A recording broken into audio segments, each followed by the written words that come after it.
న్యాయబీజియన్ ఈ రోజుల్లో యువత మార్కెట్లో దొరికే ప్రోటీన్ పౌడర్ తీసుకోవడం సాధారణమైంది. ముఖ్యంగా జిమ్కి వెళ్లే యువత ఎక్కువగా ప్రోటీన్లు తీసుకుంటున్నారు.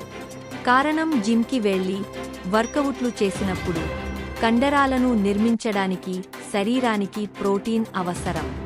ప్రోటీన్ పౌడర్ వల్ల అనారోగ్యానికి గురవుతారని నిపుణులు చెబుతున్నా వందలు ఖర్చు పెట్టి పౌడర్ కొంటున్నారు. ప్రోటీన్ పౌడర్ సప్లిమెంట్లపై హైదరాబాద్లోని నేషనల్ ఇన్స్టిట్యూట్ ఆఫ్ న్యూట్రిషన్ ఇంకా ఐసీఎంఆర్ తాజాగా కీలక హెల్త్ అలర్ట్ ఇచ్చింది. ప్రోటీన్ పౌడర్లను అతిగా వాడితే మన ఎముకలలోని మినరల్స్ తగ్గుతాయని, మూత్రపిండాలు దెబ్బతినే రిస్క్ ఉందని ఎన్ఐఎన్ హెచ్చరించింది.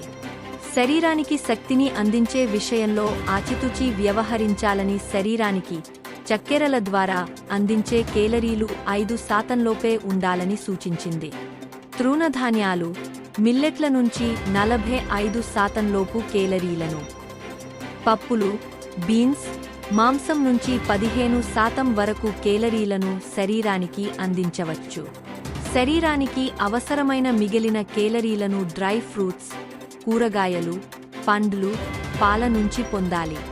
శరీరానికి అందించే మొత్తం కేలరీలలో 30% కొవ్వు సంబంధిత ఆహార పదార్థాలు, ఆహార ఉత్పత్తులు ఉండాలి. పప్పుధాన్యాలు, మాంసం ధరలు మండిపోతుండటంతో దేశ ప్రజలు ఎక్కువగా తృణధాన్యాలనే ఆహారంలో వినియోగిస్తున్నారని ఎన్ఐఎన్ తెలిపింది. దీనివల్ల శరీరానికి అవసరమైన ఫ్యాటీ యాసిడ్స్, అమైనో యాసిడ్స్ అందడం లేదు. ఫలితంగా జీవక్రియల్లో అంతరాయం ఏర్పడుతోంది. వెరసి చిన్న వయస్సులోనే ఎంతోమంది శరీరంలో ఇన్సులిన్ నిరోధకతతో ఆరోగ్య సమస్యలు పుట్టుకొస్తున్నాయి. Thanks for watching BGN Telugu.